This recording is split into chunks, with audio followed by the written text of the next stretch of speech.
Hi guys, welcome to Sonia's Cookhouse. இன்னைக்கு recipe வந்து biscuit chocolate pudding இல்லை chocolate மூஸ்ன்னு கூட சொல்லிக்கலாம். இந்த ரெசிபி வந்து ஒரு சூப்பரான டெசர்ட். பொதுவாக மூஸ் இல்லை புட்டிங்க்கு எல்லாத்துக்குமே வந்து ஃப்ரெஷ் க்ரீம் யூஸ் பண்ணுவாங்க. நான் இதுக்கு ஃப்ரெஷ் க்ரீம் யூஸ் பண்ணல. இந்த ரெசிபியை வந்து கண்டிப்பாக ட்ரை பண்ணுங்கள். இது எப்படி செய்யலான்னு பார்க்கலாம் வாங்க.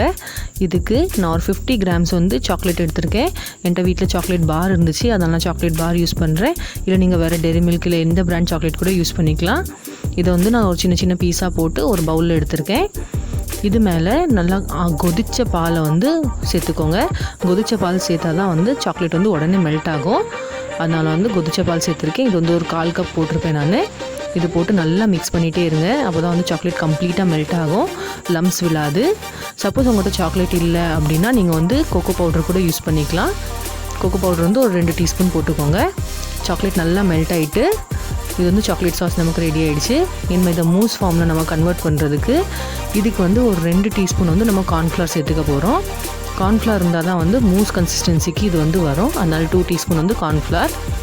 அதுக்கப்புறம் ஆல்ரெடி சாக்லேட்டில் வந்து ஸ்வீட்னஸ் இருக்கும். ஆனாலும் நான் வந்து ஒரு 2 டீஸ்பூன் சுகர் சேர்த்துருக்கேன். உங்களுக்கு வேண்டானா விட்டுருங்க, இல்லை நாங்கள் சுகருக்கு ஏற்றாப்பில் அட்ஜஸ்ட் பண்ணிக்கோங்க. நீங்கள் கோகோ போடுறதா இருந்தால் சுகர் வந்து அடிஷ்னலாக போட வேண்டியது இருக்கும். அப்புறம் இதில் ஒரு 1/2 கப் வந்து மில்க் சேர்த்துக்கோங்க. இதை போட்டு நல்லா மிக்ஸ் பண்ணி விட்டுக்கோங்க. மிக்ஸ் பண்ணிவிட்டு இதை வந்து ஸ்டவ்வில் வச்சுருங்க.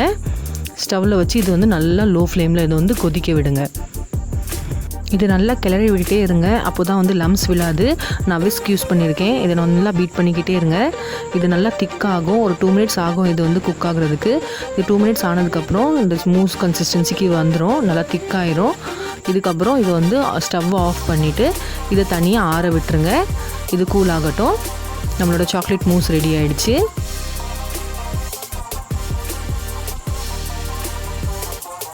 இதுக்கப்புறம் நம்ம வந்து இதுக்கு வந்து பிஸ்கெட் க்ரம்ஸ் செய்ய போகிறோம். இதுக்கு நான் வீட்டில் இருக்க மாரி பிஸ்கெட்டும் குட்டே பிஸ்கெட் யூஸ் பண்ணியிருக்கேன். நீங்கள் எந்த பிஸ்கெட்னாலும் யூஸ் பண்ணிக்கலாம். But chocolate flavour biscuit use பண்ணாதீங்க.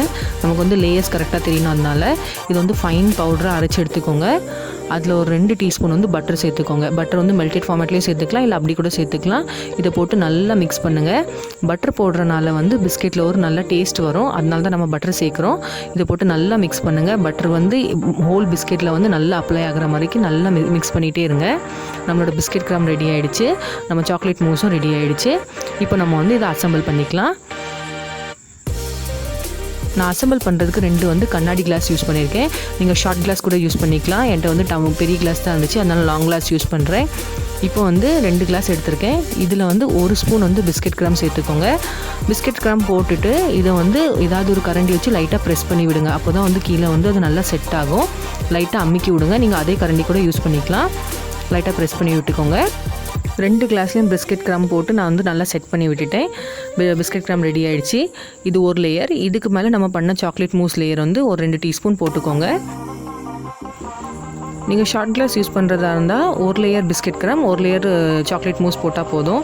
நான் வந்து பெரிய கிளாஸ் யூஸ் பண்ணுறனால வந்து லேயராக யூஸ் பண்ண போகிறேன். ஒரு லேயர் நம்ம வந்து பிஸ்கெட்டும் சாக்லேட் மூஸ் போட்டதுக்கப்புறம் திரும்ப இன்னொரு லேயர் வந்து பிஸ்கெட் க்ரம் சேர்த்துக்கோங்க. இந்த தடவை போடும்போது நீங்கள் ப்ரெஸ் பண்ணாதீங்க. ப்ரெஸ் பண்ணிங்கன்னா மூஸ் மேலே வந்துடும். அதனால் ஜஸ்ட் மேலே போட்டுட்டு லைட்டாக தட்டி விடுங்க கிளாஸை. அது செட் ஆயிரும். அதுக்கப்புறம் திரும்ப அடுத்த லேயர் வந்து சாக்லேட் மூஸ் போடுங்க. இப்படியே வந்து நீங்கள் அடுக்கி விட்டுட்டே வந்தீங்கன்னா உங்கள் கிளாஸ் ஃபில் ஆயிரும். அந்த வர அளவுக்கு நீங்கள் வந்து சாக்லேட் மூஸ் போட்டுகிட்டே வாங்க. இது எல்லா லேயர் போட்டு முடிச்சதுக்கப்புறம் ஃபைனலாக கார்னிஷ் பண்ணிக்கோங்க. உங்கள்கிட்ட நட்ஸ் இருந்தால் நீங்கள் நட்ஸ் யூஸ் பண்ணிக்கோங்க. நான் ஜெம்ஸ் இருக்குது, நான் ஜெம்ஸ் யூஸ் பண்ணுறேன். உங்கள்கிட்ட எதுவுமே இல்லைனா நீங்கள் பிஸ்கெட்டை வந்து 2ஆக நொடிச்சு மேலே வந்து குத்தி வச்சுருங்க. நம்மளோட கார்னிஷ் ரெடி ஆயிரும். நம்மளோட பிஸ்கெட் சாக்லேட் புட்டிங் ரெடி ஆகிடுச்சு. இதை நீங்கள் வந்து ஒரு 2 hours ஃப்ரிட்ஜில் வச்சு நல்லா சில் பண்ணிடுங்க. அதுக்கப்புறம் எடுத்து சாப்பிட்டிங்கன்னா பர்ஃபெக்டாக இருக்கும். யூஸ்வலாக பண்ணுற டெசர்ட்டை விட டிஃப்ரெண்ட்டாக ஏதாவது ட்ரை பண்ணணும்னா கண்டிப்பாக இந்த ரெசிபியை ட்ரை பண்ணுங்கள். இது ரொம்ப குயிக்காக ஈஸியாக செஞ்சிடலாம். அதே மாதிரி வீட்டில் இருக்க இன்க்ரீடியன்ஸ் வச்சு நம்ம செஞ்சுக்கலாம். உங்களுக்கு இதே மாதிரி வேறு ஏதாவது லேயர்ஸ் வேணுன்னா அப்படி கூட நீங்கள் வந்து உங்கள் க்ரியேட்டிவிட்டிக்கு ஏற்றாப்புல யூஸ் பண்ணி இதை பண்ணிக்கலாம். இந்த ரெசிபியை கண்டிப்பாக உங்கள் வீட்டில் ட்ரை பண்ணுங்கள். ட்ரை பண்ணிட்டு எனக்கு ஃபீட்பேக் கமெண்ட்டில் சொல்லுங்கள். இந்த வீடியோ உங்களுக்கு பிடிச்சிருந்தா லைக் பண்ணுங்கள், ஷேர் பண்ணுங்கள், என்னோடய சேனலுக்கு சப்ஸ்கிரைப் பண்ணுங்கள். தேங்க்யூ.